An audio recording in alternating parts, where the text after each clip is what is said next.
just want to take it as this crazy pimped out Hummer on, being pulled by horses, okay, that's fine. But if you want to have a deeper conversation about where we're going as far as energy consumption, sustainability, then this thing starts to have layers to it.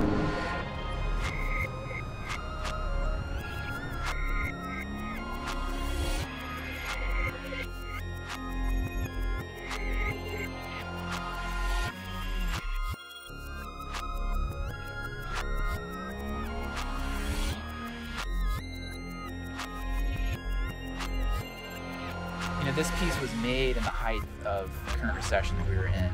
And so, as a lot of artists, I really became sort of disturbed and aware of economics and sort of where we were headed.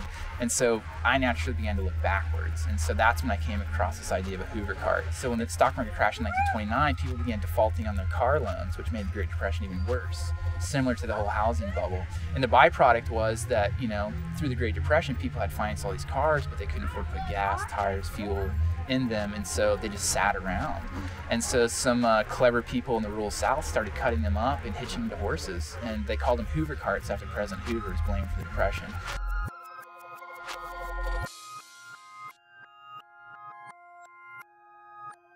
And so, the American dream promises that every generation will be successively better than the generation before.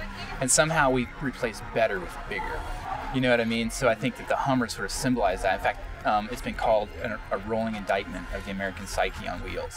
So I think to take that and literally kind of eviscerate it and reconstruct it and reconfigure it is kind of taking this symbol and just turning it on its head. And it was actually really important to use a real Hummer that actually worked.